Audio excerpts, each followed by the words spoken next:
So before starting class today, I feel like I have a responsibility as your biology teacher to talk about what's happening in the world, about the coronavirus. And especially it's touching me personally because there is a strong outbreak in Italy right now. You know that, right? Absolutely. Italy is pretty much has already surpassed China now with numbers of cases, numbers of deaths as well. And the reason why I talk to you is because unfortunately there are some people that are being more dangerous than the virus. They're being the real virus in that country, and that's very sad. So what's happening is that it all started in Milan, in north of Italy, with a few cases, and in a matter of couple of weeks, it has become thousands and hundreds of thousands. Viral infection spreads exponentially. We know that.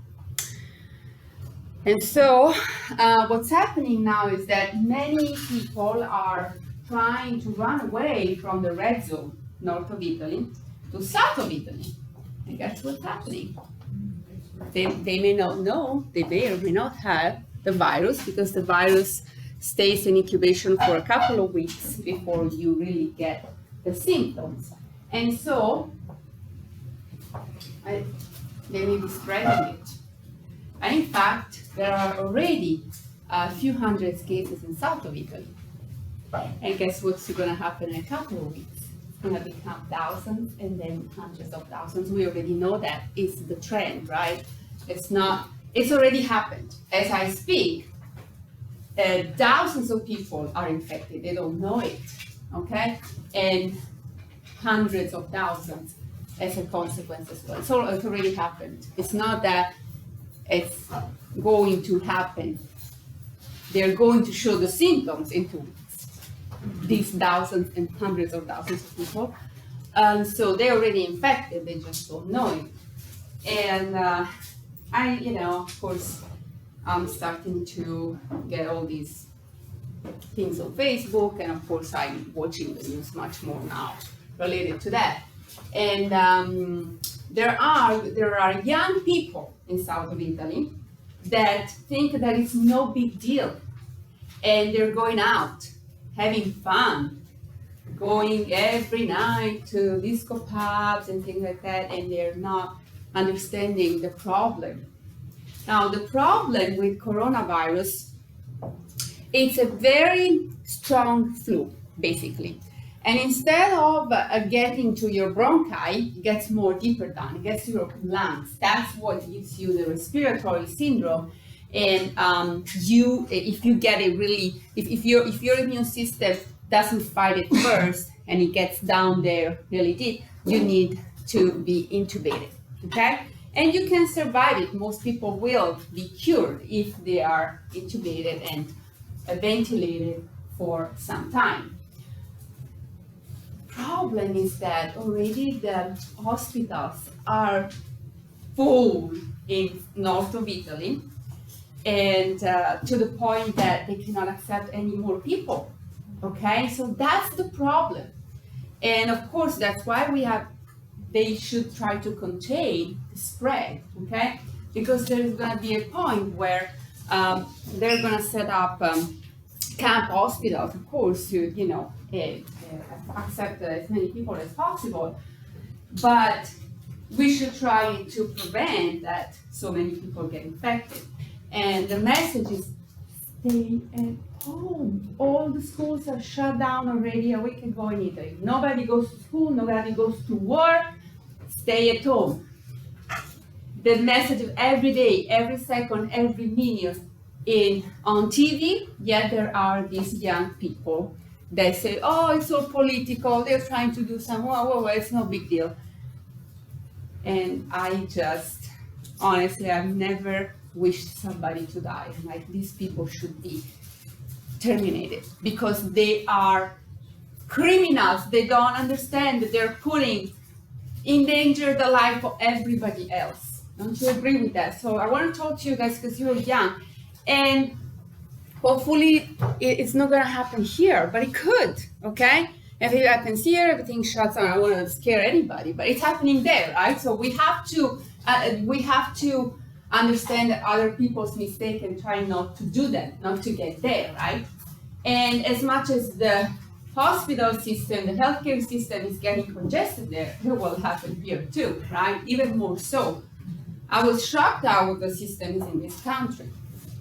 So we have to try to, you see all these messages on doors: wash your hands, cover your cough, don't put your hands to your mouth. If you have any symptoms or anything, go get tested. You never know, even very indirectly, if you could have had contact with somebody that is infected. So any minor possible respiratory difficulties that you may experiencing, just go ahead and get tested, okay? I think it's no big deal to get tested. That's all I can tell you. And if there is any message here too, that everything is gonna shut down, okay? We're not gonna have class, we may set up online class, okay? A video conference class to still move on, we can still do things. They're trying to set that up in Italy now, like online school for everybody. But the thing is that we should try to limit interaction with people. If we go in an emergency state like that, or we know that can become a pandemic very easily, okay? It's a virus and it spreads so easily through just close contact or even through your hands, okay? Your hands are the most dangerous part, okay? Because you touch many things. If a person has a virus and coughs and spits some spit on his hand and has the virus and touch a handle, the virus is going to be on that handle. You touch that handle, you touch your mouth, you have contaminated yourself with the virus. So the message is wash your hands. Be very OCD about it. That's fine. It's a moment to be OCD. Wash your hands constantly, okay? Everybody, we should all go do that, okay? And again, if you have any contact with anybody that could potentially be exposed, quarantine yourself, go get tested, okay? And do it for a greater, scope to protect everybody around here. And so it's very sad. I've been crying because and there are young people putting Facebook videos on to say not to worry about the virus. Go out, live your life, and things like that. I really wanted to put a comment to this: please take this woman and put it in jail right now and put something on her mouth, tape on her mouth, or just mutilate her, because that's I don't know. I've never desired anybody dead, but in this moment, I'm really thinking about that woman. Put that message there, and young people tend to I don't know if she's an influencer or who she is, but she's an influencer. Young people are going to be influenced by this message, right?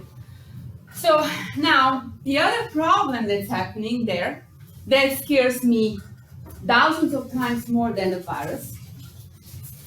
Prisons are getting out of control.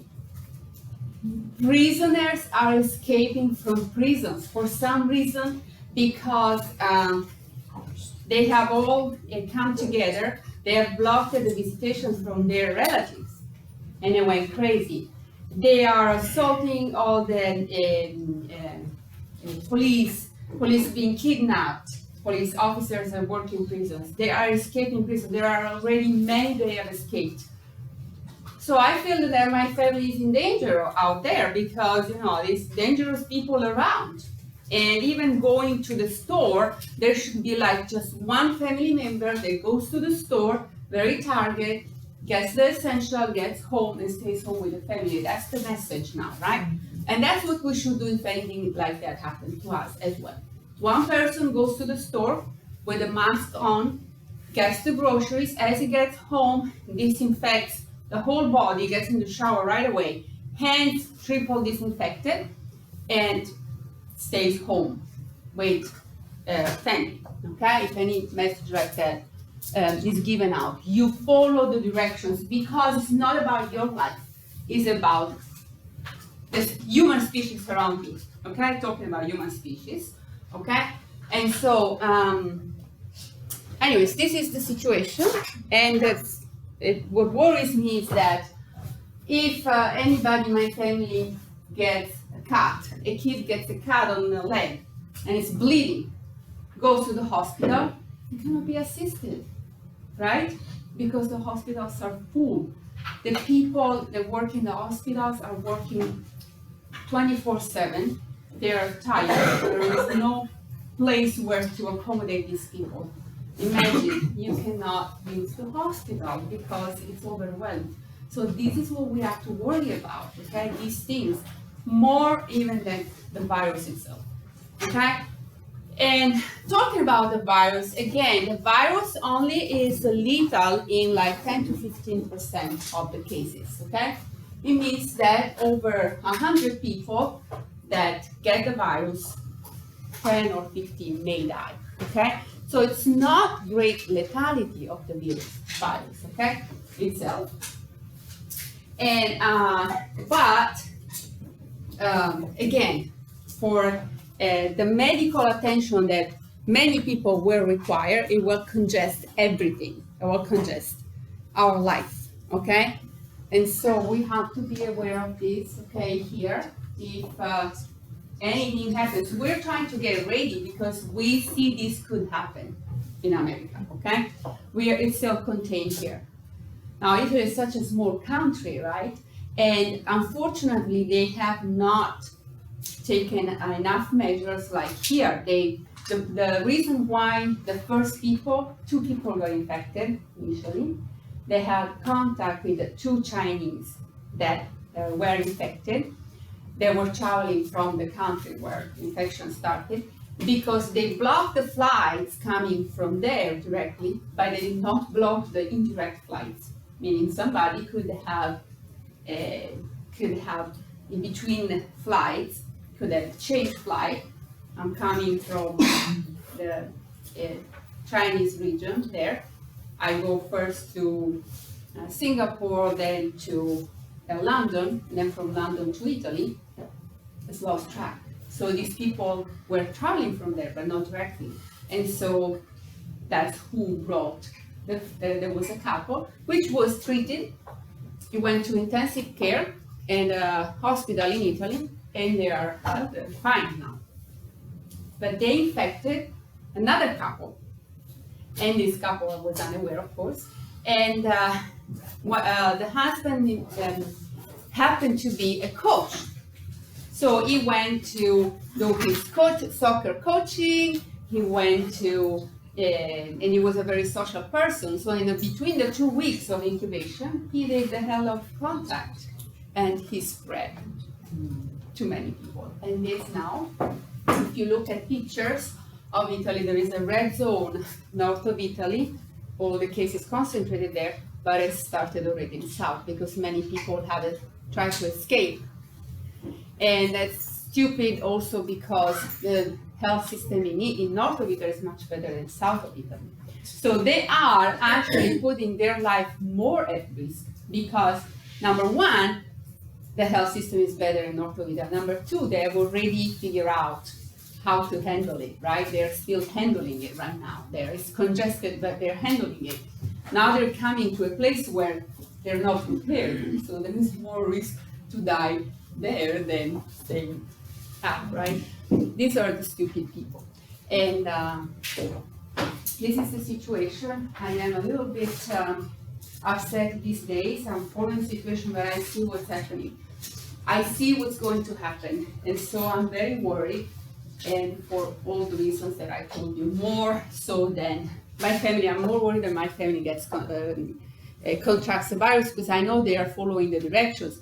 I'm worried that they go out, my mom, to the market to buy food, and somebody assaults her because there are like criminals around, or that my nephew can get an injury, a small injury that normally could, go to the hospital and cure, that can't even go to the hospital. Something like that. I'm, worried. So with that said, let's move on. And if you have questions, maybe after a spring break we can talk about this virus more, how it affects you and things like that. For now, I would like to go ahead and move on with today's lecture. So we were talking about arthropods, okay? Arthropods is a group that contains insect, and about arthropods, of course, insects is the most important group. You do have to remember also the other groups, kind of big lines. And so the insects are the ones that we're going to focus more on. And you need to kind of like at least be able to describe most of the adaptations for success, okay? And these are adaptations for successes are kind of like common to all arthropods, but there is one feature that insects have evolved that is a superior feature that really makes them the most successful group: wings. Okay, wings are such a great thing to have, right? If I had wings, I could escape very easily from predators. I can fly long distances and find food. Okay, so they are such an incredible feature. Okay, and I think we were kind of like already talking about insects, right? Last time. So insects are the only winged invertebrates. Okay, there are almost 1 million known species. And I told you at the beginning, the number of known species on Earth are 1.5, about 1.5 to 1.8 million. And the species die every day. New species are born every day as well. But this is the number that has been described. We do estimate that there is much more than what we have found. Okay, and so 2/3 of the number of species that we have described are insects. 2/3, okay. And their reproductive capacity is also plays an important role in this success as well. A female can deposit hundreds of eggs in one shot, and so you understand how big reproductive potential. We did talk about the body composition, head, thorax, and abdomen. We talked about we were talking about, I guess, the respiratory system, right? Which is something that you have to remember for me, because it has an evolutionary implication in regard to the size that insects had in the past towards the size that they have now. When time comes, we'll talk about this concept of constraining evolution. We will recall the tracheal system, which you have to be able to describe for me. Remember, just very simple, a system of channels that are bigger towards the opening on the body, on the side of the animal and the abdomen, and they become smaller and smaller and ramified as this system gets inside the body, to the muscles, to all the organs that need oxygen, right? Because every cell of the body of this animal needs insect just like any cell of our body at any given time. Now, this system is passive. There is no pumping, no active pumping, and so it's not so efficient, okay? And one of the reasons why we think that insect size has shrunk so much since the appearance, let's say, of insects on the body. All right, so here's somatic representation, okay? Don't worry about the fact that the bigger channels are called tracheae, while the smaller tracheal, I don't care about these details, just the tracheal system, okay, in general, all right? And the spiracles are the openings on the abdomen of the insect. All right, so we talked about the circulatory system as well. I told you that the circulatory system of insects is open. It means there's blood in the body cavity, in the coelom, at any given time. See, there is a blood vessel with enlargements are called the heart that spans on the dorsal portion of the animal, and it's open at the end. So blood is in there circulating. Okay. So So it's an open circulatory system, which is different from ours. And I believe we stop here. Okay, now we're going to talk about the 3 types of insect development.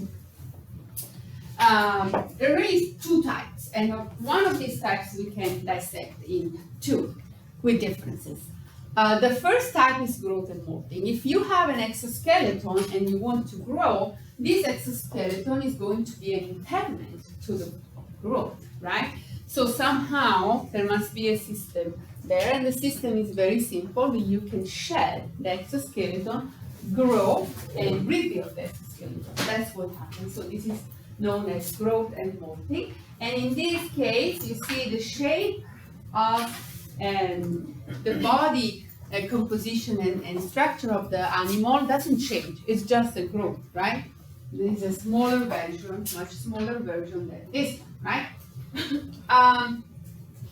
The other type of development, the insect development, is known as metamorphosis, which implies big changes, sort of big changes between the first form and the adult, let's say. Okay, very different. These forms are very different, right? And the 2 types of metamorphosis that we can recognize are the incomplete metamorphosis and the complete metamorphosis. And so here is a schematic representation. We talked about simple growth and molting, which is here, okay, from the egg. Egg hatches into a form that is the same form as the adult, it just grows through molting, shedding those exoskeletons. You must have seen sometimes outside your home these ghosts, right? Yes. Of insects left there. It's because of the molting. The incomplete and complete metamorphosis is a slight difference. Again, the first forms are very different from the final forms. And the complete metamorphosis just has an extra step, let's say, okay? So here we can recognize in the incomplete metamorphosis, which happens, for instance, in dragonfly cycad, you have 3 stages. The first is the egg, the second is the knee, and the third is the adult, which is wing, okay? In complete metamorphosis, you have actually 4 stages. The first is the egg, the second is the larva, the third is the pupa, and the 4th is the adult, as shown here, okay?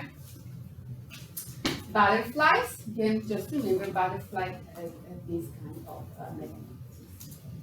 But also flies, bees, wasps, ants. Did you know that ants go through metamorphosis? So, absolutely, complete metamorphosis. I think I have a cycle here. Ant metamorphosis. Did you know that ant males have wings? Okay, these are insects. Okay, the worker female has lost wings, but it does, we recognize the fact that it are winged. Okay, and it's just a modification. Okay, and you see egg, larva, pupa, and then the adult. Okay, so it's a complete metamorphosis. And I don't have any other example, but we're going to watch a video about butterfly metamorphosis, okay, pretty soon. All right, so to pretty much summarize, okay, these are other adaptations for success. We have pretty much already talked about many of them, such as having multiple pairs of legs, which allow for any type of locomotion type, from walking to jumping to digging in soil. They really have got it all. So they all species are specialized in something. And again, it's contributes to their success. Also, the mouth parts of insects are very specialized. Some insects are specialized to suck, there are blood suckers, or chewing, or lapping up on fluids, and so on. So all kinds of specialized mouth parts and types of locomotion strategies.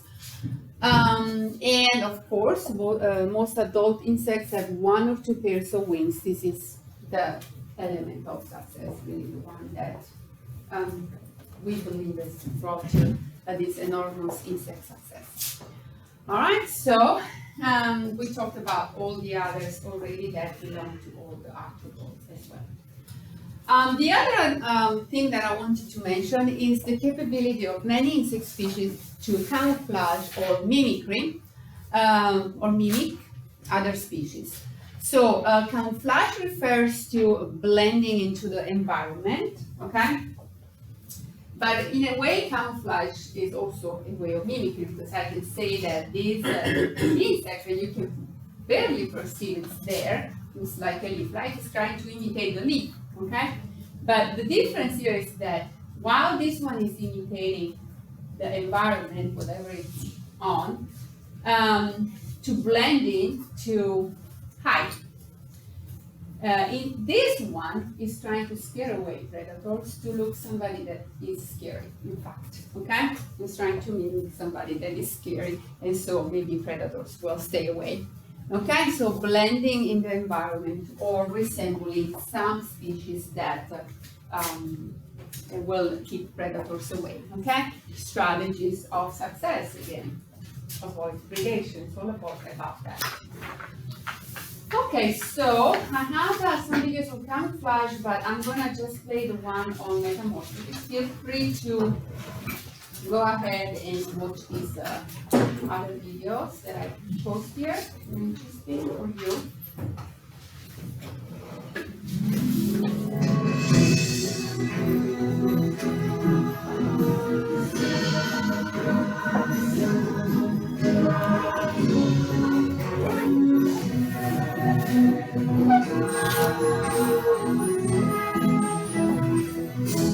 If you open the work of a lepidopter, someone who studies butterflies, somewhere in that writing, you're going to find the language of astonishment.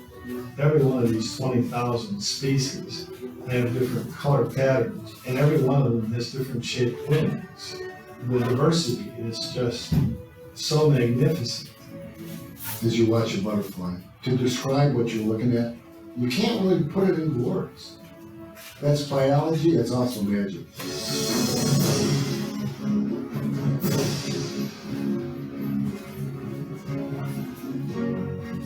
It's impossible to look at a caterpillar turning into a butterfly and not ask how.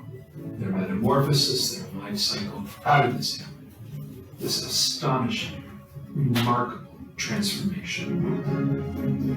In a metamorphic insect, what you've got is two body plans. You have to first form one functional body plan, and then you have to switch gears and you have to take and form a new body plan. I am amazed by development when it goes from egg to caterpillar, because it's such an intricate process. But then you have to enter into the chrysalid stage and you have to get it right again. So it's like the problem squared.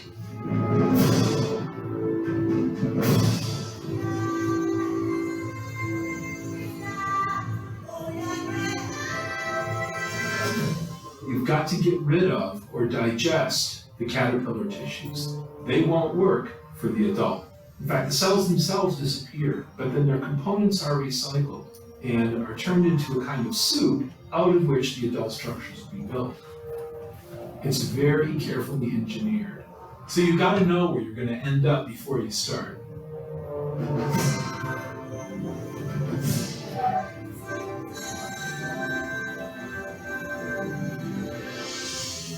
It's like a different organism.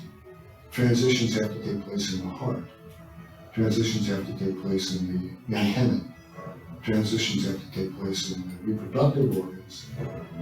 You have to recreate adult legs, adult antennae, adult eyes. You have to change the shape of the brain and the connections between the antennae and the eyes. You have to reformat the gut so that it switches from eating plant material to eating nectar.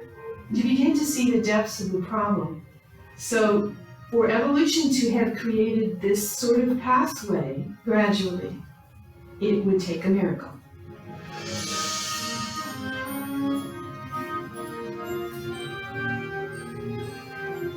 When you see certain effects in nature, it's your responsibility as an investigator to find the cause that will explain the effect. If you saw a mechanical device of the sophistication of a butterfly, you would not for a moment hesitate to ascribe that to intelligence, because the butterfly is so much more sophisticated, almost beyond our comprehension in anything that we make. Planning, foresight, artistry, engineering. When you process all the evidence revealed through metamorphosis, and then you ask yourself, in your own experience, what kind of cause could bring about these results? I think the only reasonable answer is an intelligence that transcends the natural world.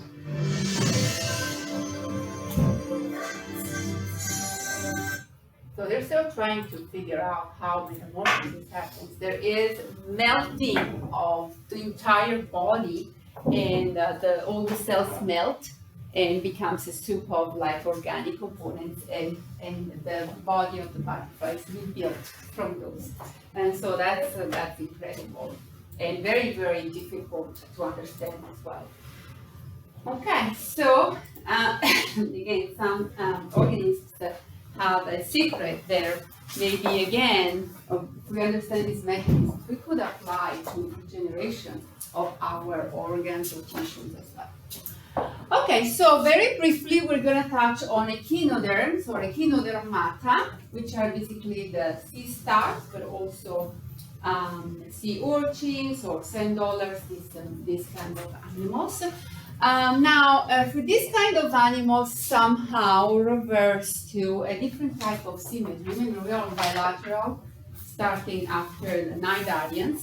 And there is one group of organisms that goes back to a different type of symmetry. It happens, we know that convergent evolution happens. We know that a mammal that is a terrestrial mammal that starts getting into the water over the course of millions of years could acquire a shape of a fish, right? It happens, you know, it's in front of our eyes.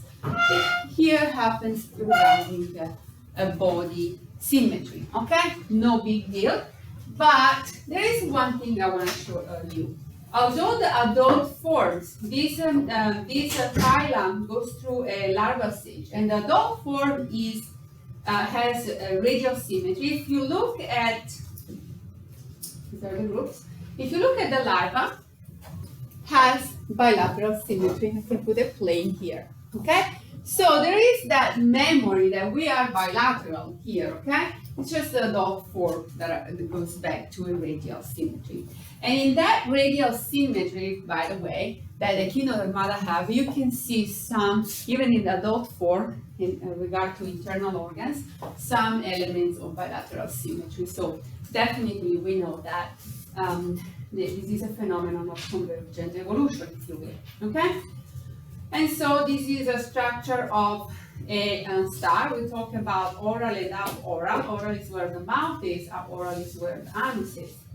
And the one thing I want you to remember about this group, okay, is these two elements, the spines and the tube feet, okay, which are unique elements to this group, besides the fact that they have radial symmetry as adults. Tube feet function in locomotion. You saw that video of the sea star moving and touching the sea anemone, remember, eliciting a response there.